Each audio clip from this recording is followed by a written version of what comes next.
The canvas walls hang loose, their seams bowed inward. A row of metal cots runs the length of the tent, straight but never quite even. The nurse steps inside and stops, hands held still at her sides. Nothing asks her to move yet. The air does not shift. No voices rise. Only breath moves, thin and spaced, counted without numbers. Outside, boots pass, then fade, never crossing the flap. She rubs her fingers together once, feeling the cold settle into the joints. The shift has started, but it already carries weight. She listens, not for words, but for changes that do not come. The quiet feels arranged, as if it could break if touched. She adjusts her stance, careful not to scrape the floor, and lets her hands fall again. The tent holds its silence, and she stays within it, waiting for the moment when waiting will no longer be allowed. The rows of cots recede into shadow, their outlines softened by canvas and low light. Faces turn inward, away from the aisle. Some eyes stay open, fixed on nothing, lids barely moving. Wrapped gauze lies smooth and dry, edges pressed flat against skin. There is no calling out. Not even a throat clearing. The silence settles thicker than any sound. The nurse walks the aisle at half pace, stopping beside each cot. She watches chests rise and fall, shallow and steady. Her own breath pauses without her noticing. Even where pain should speak, nothing does. Cracked lips stay closed. Hands lie still on blankets. She shifts her weight, feeling a tightness build behind her sternum, a pressure that does not release. She waits for a complaint, a word, a sound that would tell her where to go next. Nothing arrives. The quiet holds, firm and unbroken, and she moves on, carrying the certainty that they are all still here, for now, as the aisle continues ahead. She changes how she moves. Her shoes lift less, rubber soles staying close to the floor. Each step is set down slowly, tested before weight follows. At the nurse's station near the tent edge, she picks up an enamel tray and lowers it into place, guiding it until metal meets wood without a sound. Even her fingers hesitate before letting go. The silence begins to instruct her. It tells her how fast to turn, how far to reach. Her shoulders draw inward, tightening as if to shield the space around her. She keeps her head level, eyes forward, listening for the smallest mistake. Her breathing stays shallow, held just short of ease. She knows now that the quiet is fragile. It can be broken. She adjusts her stance again, slower this time, and lets the stillness remain intact as the tent waits with her. She leans between two cots and holds still. The tent offers no sound beyond breathing, each one measured, as if taken on purpose. Her ears push forward, searching. Cold air dulls them, a catoned feeling that makes her tilt her head slightly, listening harder. The silence does not thin. It stretches. She shifts her jaw and feels her teeth set. Breath after breath passes without change. She waits for pain to name itself, for a sound to mark where attention should land. Nothing answers. Listening becomes effort. It takes weight. Her shoulders remain fixed as her eyes move from chest to chest, counting rises without numbers. The air stays flat and unmoving. She straightens a fraction, then leans in again, refusing to step back. The work is not in her hands yet. It is here, in the strain of hearing what is not said, and in the sense that something must give, though nothing has. The quiet gathers weight. It does not spread out, it settles downward, pressing from above. Beneath the overhead lamp, light pools without warmth, its edge fixed on the wool blankets below. The nurse rests two fingers on a blanket corner, feeling the coarse edge between them. She counts breaths there, one rise, one fall, using the rhythm to stay present. Her head begins to throb, slow and dull, just behind the eyes. The air feels thicker now, harder to draw in. No one complains. No sound cuts through to relieve the pressure. The silence does not lift when she moves. It follows. She shifts her stance, rolls her shoulders once, then stills them again. The numbers slip, and she starts over, watching another chest move. Concentration thins, stretches too far. She blinks longer than necessary, aware of the risk in that pause. Stay awake, she tells herself, and places her hand back on the blanket, grounding herself as the lamp hums softly above.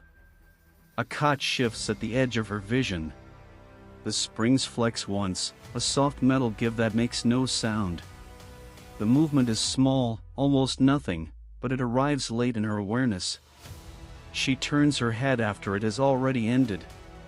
The blanket has settled. The patient lies still again. Her stomach drops as she steps closer, hand reaching the rail. The metal is cool under her palm. Nothing appears different. Breathing continues as before. No sound follows the motion. Still, the delay stays with her, heavier than the movement itself. She stands there longer than needed, eyes fixed on the space where the stir occurred. Her alertness feels split, no longer clean. She knows the moment passed without consequence, but it does not leave. As she straightens and moves on, the thought remains, quiet and exact, I should have seen. Her hands move from cot to cot along the side aisle. Linen folds under her fingers, creased where bodies have settled. She checks, pauses, steps back, then repeats the motion again. Each stop takes the same shape. The floor marks her pacing, a narrow path worn by shoes that turn at the same points. The air stays quiet, broken only by breathing. With every reach, her wrist tightens a little more. The ache is dull, familiar, ignored until it pulls again as she straightens. She flexes her hand once, then places it back on the blanket, smoothing a wrinkle that returns when she steps away. Muscles begin to stiffen from the sameness. The pause between checks grows slightly longer, though she does not plan it. Again, she thinks, not with frustration, but with recognition. Her hands continue their work, steady and measured, as the aisle leads her forward once more. She stops beside a cot and feels it again. No hand lifts. No voice forms a request. Eyes follow her instead, whites dulled in the partial light, tracking her movement without asking for it. She adjusts a blanket edge and steps away. The gaze remains, quiet and steady. Her neck tightens as she moves down the row. She becomes aware of being seen without being summoned. Each face holds still, waiting without signal. The air carries no pressure to hurry, yet the attention does not release her. It settles on her back as she walks. She slows, turning her head slightly, meeting one set of eyes before looking away. There is no complaint there, only endurance. Emotional containment thins, stretched by the absence of demand. She swallows once and continues, hands occupied, posture controlled. As she moves on, the thought stays with her, plain and unadorned. They trust this, and the stillness watches her pass. Her steps shorten without her choosing it. The rubber of her boot soles drags faintly against the floor as she moves toward the end of the tent. When she bends, her knees resist, a brief hesitation before they give. She straightens slower than before and feels a pull settle low in her back. She pauses near the last cot, hand resting on the rail, letting the pressure ease just enough to move again. The air remains still. Nothing in the tent responds to her change in pace. She notices it anyway. The awareness stays. Strength ebbs in small measures, taken rather than spent. She shifts her weight from one foot to the other, testing what remains, then steps forward once more. Not yet, she thinks, without urgency or resolve, and continues down the aisle as the quiet holds its ground. She stops beside a cot where the blankets lift and settle in a steady pattern. Her eyes follow the movement, the small rise beneath the fabric, then the fall. She does not count aloud. The rhythm takes the place of numbers. One breath leads to the next without separation. The spacing between cots is close enough that she can see two chests at once. Her own breathing begins to match them, shallow and measured. She adjusts her stance, feet planted, and leans slightly forward, as if closer distance will keep the rhythm intact. Time loosens its hold. There is only the repeated motion under the blankets, soft and regular. Her focus narrows to that small lift, that return. She feels it in her chest now, the sink settling in. Keep pace, she thinks, and lets her attention stay where the movement continues, steady for the moment. She stands over one cot as if it has become the whole tent. The blanket is drawn tight across the chest, its tension showing the shape beneath. She watches the fabric lift, then settle. The next rise begins and stops halfway, a small catch that holds the blanket in place for a beat too long. The air goes thin in her ears. Her own chest tightens, pulling inward as if to make room for the breath she cannot hear. She leans closer, fingers hovering above the blanket without touching, afraid of adding pressure where she does not understand it. The stillness lasts only a moment. The blanket moves again. The breath resumes, shallow, continuing as if nothing happened. But the pause stays in her. It stretches up behind her eyes, replayed with exact edges. Anxiety spikes, clean and sharp, then settles into a watchfulness she cannot turn off. Don't miss it, she thinks, and keeps her gaze locked on the blanket's next rise, as if vigilance alone can hold it steady. The breathing settles back into its earlier rhythm. Blankets rise and fall as before. The lamp overhead hums softly, a thin sound she had not noticed until now. The aisle opens up again as she steps back, space returning to its usual shape. Her hands do not steady right away. A faint tremor runs through her fingers when she lowers them to her sides. The quiet returns, but it no longer rests on her the same way.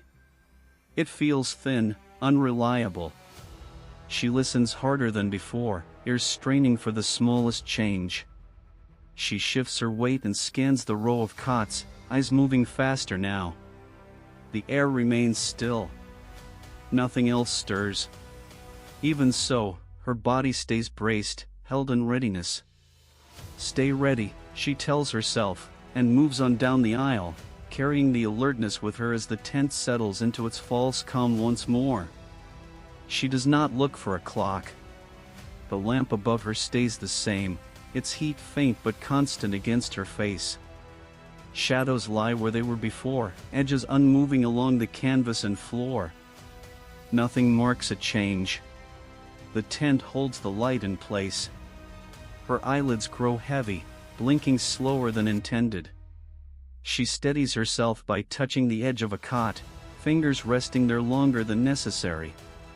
The warmth from the lamp makes the air feel stale, thickened by hours that do not separate. She shifts her stance, trying to feel a difference that does not come. Time flattens into a single stretch. Tasks follow one another without distance between them. She straightens, then leans again, unsure how long she has been standing in the same spot. How long, she thinks, not searching for an answer, only acknowledging the loss of measure as the stillness continues to hold. Her hands move before the thought finishes forming. Gloved fingers make contact, skin felt only as pressure through rubber. She adjusts a blanket edge, checks a position, then steps to the next cot without recalling the step between. The pattern repeats down the row, each bed spaced the same, each pause nearly identical. Her fingers feel numb, slow to register texture. She flexes them once, then continues, the motion already underway. The air stays quiet, carrying only the low sound of breathing and the soft slide of fabric. She does not stop to consider what comes next, It arrives on its own. Mental drift sets in, gentle but persistent. She finds herself at the end of a task without remembering starting it. Done already, she thinks, surprised by the completion. The routine carries her forward, steady and automatic, as she turns back toward the aisle and lets her hands lead again. She pauses near the supply corner and picks up a cup left on the table. Its rim is dry and cool against her fingers. Only then does her stomach tighten, a hollow ache rising suddenly, as if called late to attention. The feeling surprises her by its sharpness. She lowers the cup without filling it. The stillness around her does not change. No smell of food reaches the tent. The air remains flat, unchanged by the reminder her body has offered. She presses her palm briefly against her midsection, then lets it fall away. Depletion settles in quietly, joining the other weights she carries without naming. The ache stays unaddressed, and she turns back toward the cots. Later, she thinks, not as a plan but as a delay, and resumes her place in the aisle as the silence continues to hold. She slows and looks closer now, bringing her gaze to head level as she passes each cot. Faces begin to separate from the row. Lines around mouths and eyes hold her attention longer than they should. One brow stays furrowed even in rest. Another mouth sits slightly open, breath passing through without sound. Her eyes start to ache from the effort.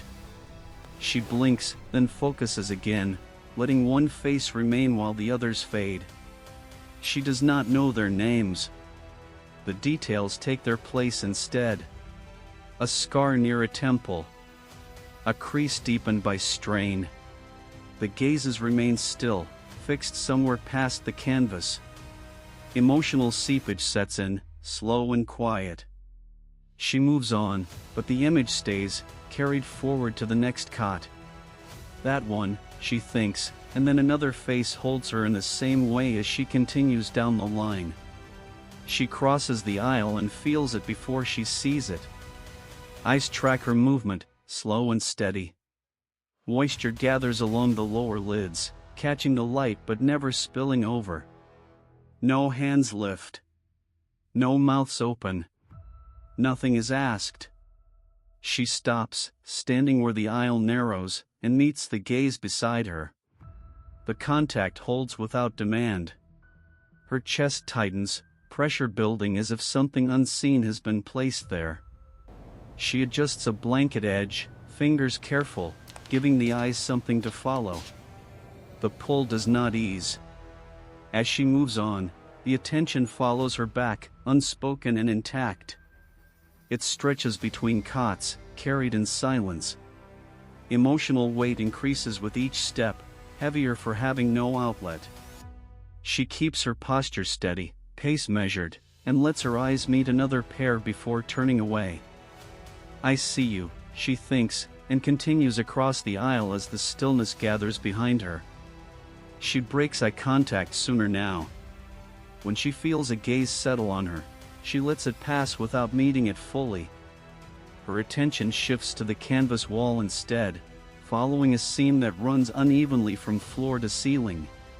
The fabric is rough where it overlaps, pulled tight by its own weight. Her throat tightens as she turns away, the motion practiced and quick.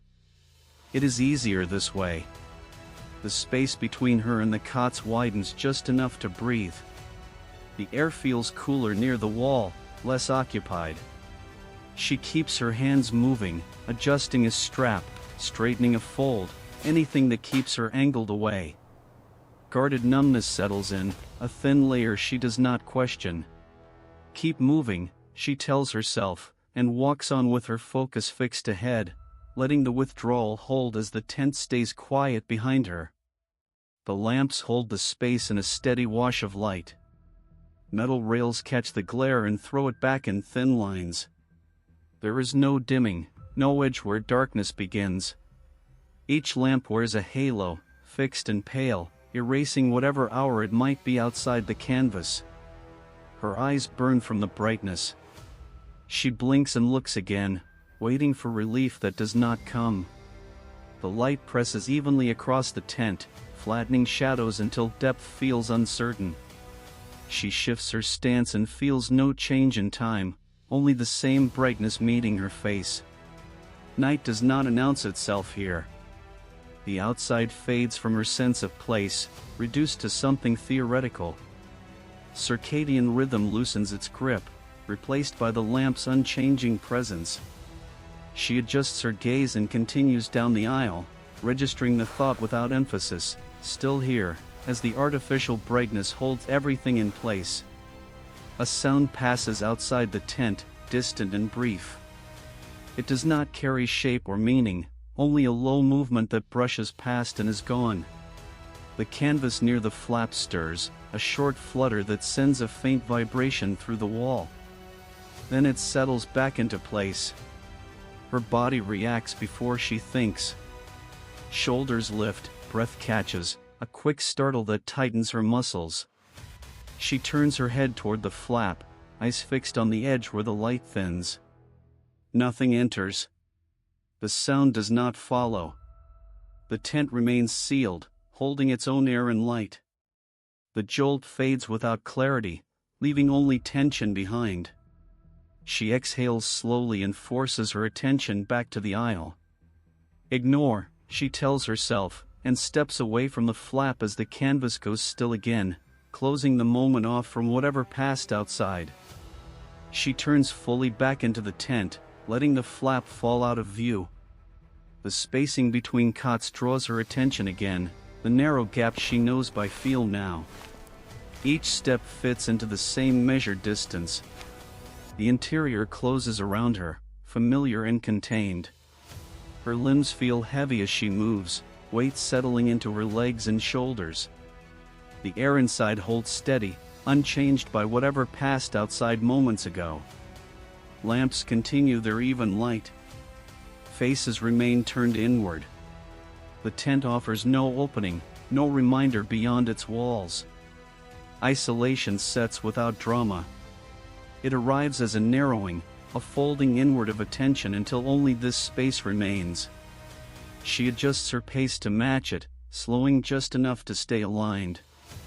This space, she thinks, not as a choice but as a fact, and continues down the aisle as the enclosure holds. Her hand slips as she adjusts a strap, fingers missing their hold by a fraction. She stops and looks down. Up close, she can see it now, a small tremor moving through her knuckles, quick and light. She presses her thumb against her forefinger until the shaking fades, then resumes the motion, slower. The fine work takes more effort than before. Muscles in her forearm burn faintly, a low signal she cannot ignore. She finishes the task and lets her hand drop to her side. It steadies there, still for the moment. 2 cots later, it happens again. A brief shake as she reaches, a slip she corrects without comment. The air remains quiet, unchanged by the lapse. Depletion has advanced beyond argument. Control, she thinks, not sharply, just enough to guide her fingers back into place as she continues along the row. She stops in the middle of the aisle with the clipboard pressed against her side. The edge digs into her palm, a narrow strip of pressure that sharpens as she stays still. The lamps hum overhead, steady and unchanging. The cots on either side wait.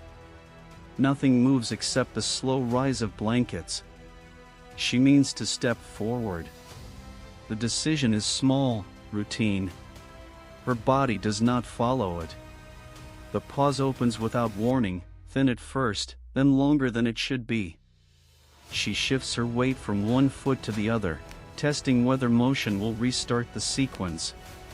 It does not.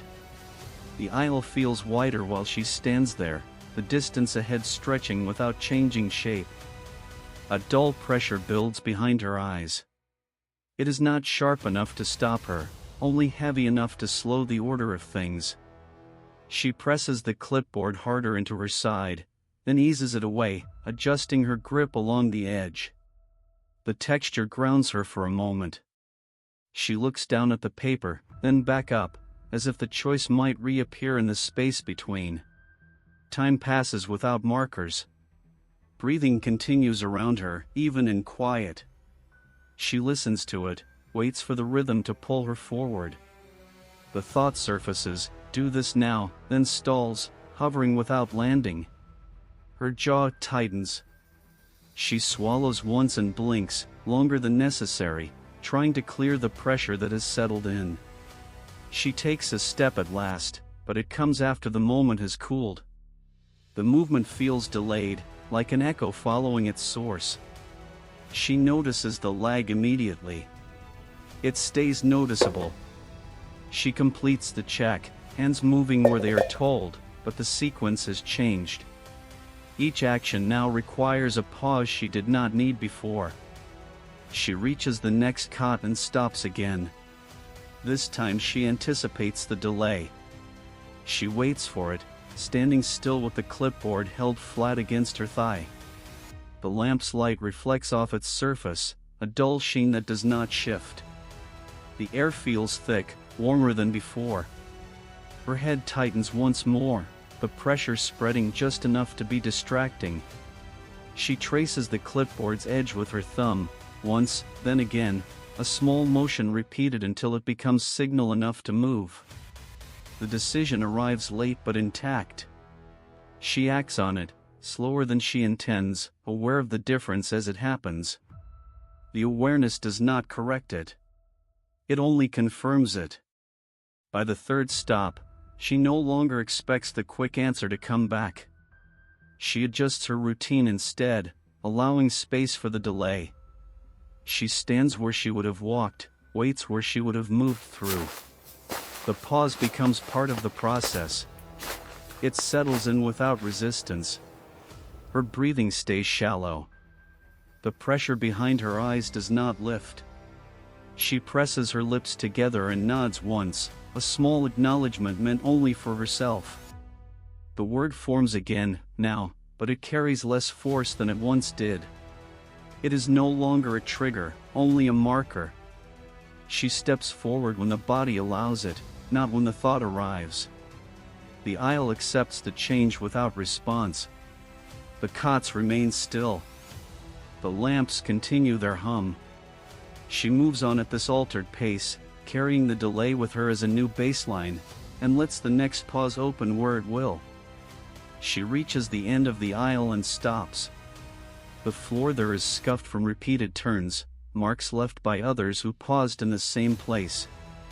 Her limbs feel heavy, as if weight has been added without warning. She stands and lets the pause happen. The pace does not return when she moves again. It stays slow, settled into her steps. She notices it and does nothing to correct it. The effort to push past has faded. The air remains still, unchanged by her acceptance. She shifts her weight and turns back, boots tracing the same marks on the floor. The slowness follows, consistent and manageable. Lead sits in her legs, but they move. Continue, she thinks, without emphasis, and walks on at the pace that remains, letting the aisle receive her as it has all along. She pauses near the station and glances down at her wrist. The watch band rests against her skin, and used, the face never checked. She does not lift it closer. The habit stopped short. She waits for a signal instead, something external to tell her the shift is turning. Nothing comes. Restlessness builds in small movements. She shifts her weight, adjusts the band once, then lets her arm fall back to her side. The air remains unchanged. Lamps hold steady. No voice marks the hour. The tent offers no indication that time has moved far enough to matter. Strain settles into her shoulders as she stands there, listening for a change that does not arrive. The waiting stretches, unacknowledged by the space around her. Soon, she thinks, without conviction, and turns back toward the aisle, carrying the expectation with her as the routine closes in again. She takes the checklist back into her hand. The paper bends slightly where it has been folded and unfolded too many times, its edges soft and worn. The marks on it are faint now, rubbed thin by repeated handling. She smooths it once against her thigh and steps forward, beginning another round along the same path. Her calves burn as she walks, a steady heat that settles deep and stays there. Each step lands where the last one did. Stop. Look. Adjust. Move on. The sequence repeats without variation. She does not need to think ahead anymore.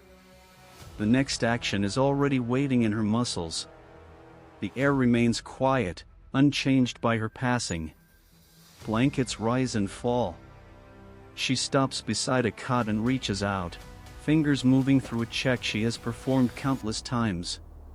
The motion ends, and she steps back, already turning toward the next bed. The checklist hangs at her side, no longer consulted, its presence enough to keep the order intact. She feels the burn climb higher in her legs as she makes the turn at the end of the row. It does not spike or fade. It holds. She shortens her stride slightly, not to ease the strain, but to keep moving within it. The tent feels longer now, the distance between turns stretched by repetition rather than space. Her breathing stays even, measured to match the work. There is no room left for anticipation or doubt. Purpose has narrowed to the immediate task in front of her. Complete this. Then the next. Nothing beyond that enters her attention.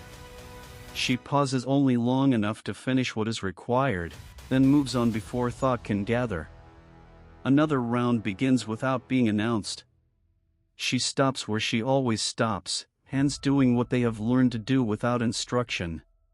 The burn in her calves sharpens when she stands still, so she keeps moving, letting motion dull it into something manageable. By the time she reaches the end again, the checklist feels heavier, though nothing has changed. She does not lift it. She turns back, eyes already scanning ahead.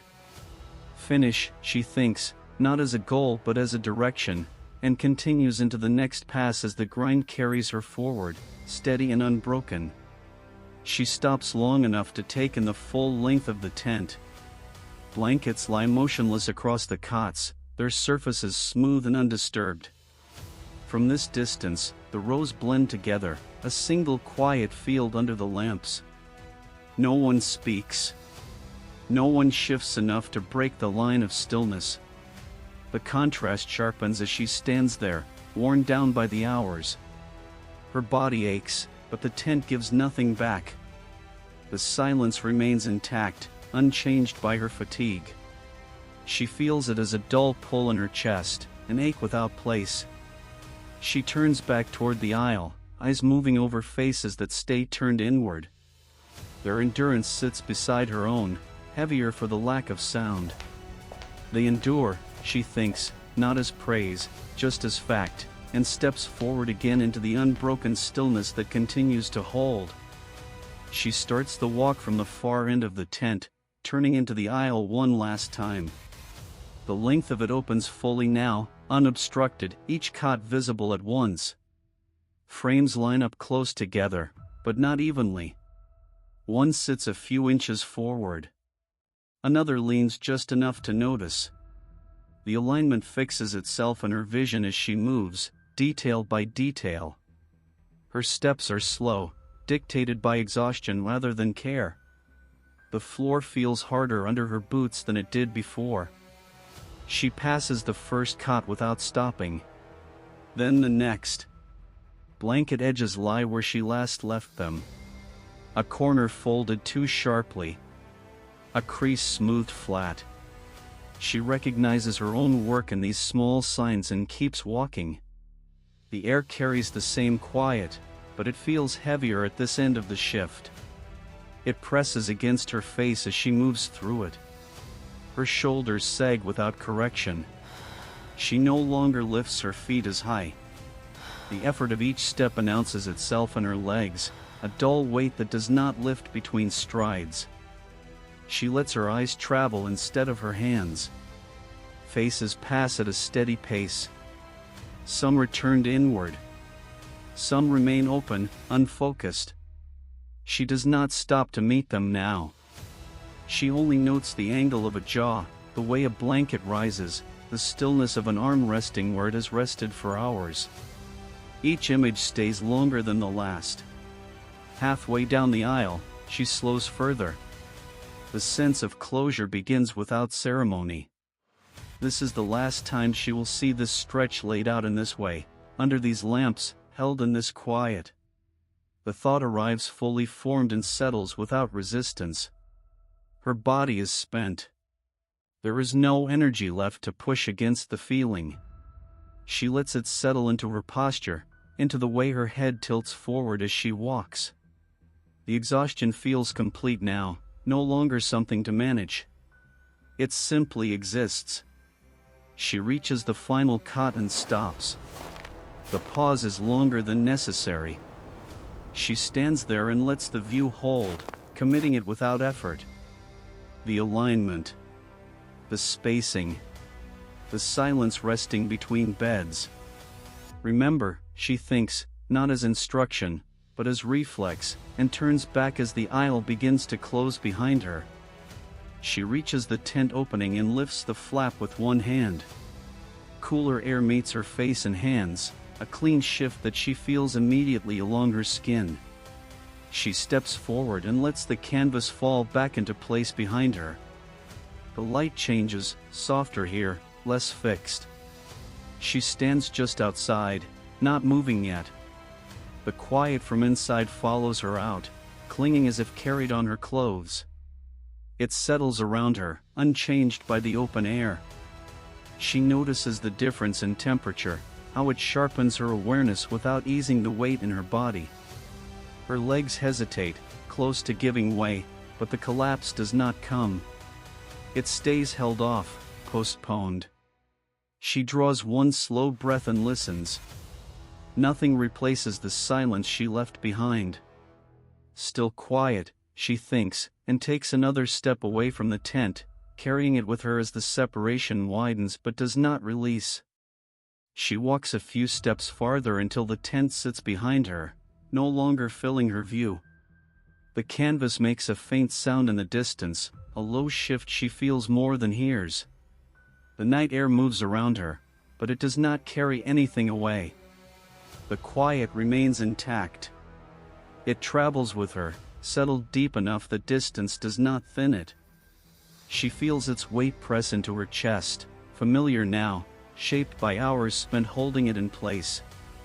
Her body is tired beyond recovery, marked in ways she does not measure. She stops and stands there, hands resting at her sides, listening for something new to arrive. Nothing does. The silence does not fade when she breathes in. It does not loosen when she exhales. It stays, she thinks, and begins to move again, carrying it forward as the tent falls fully out of sight.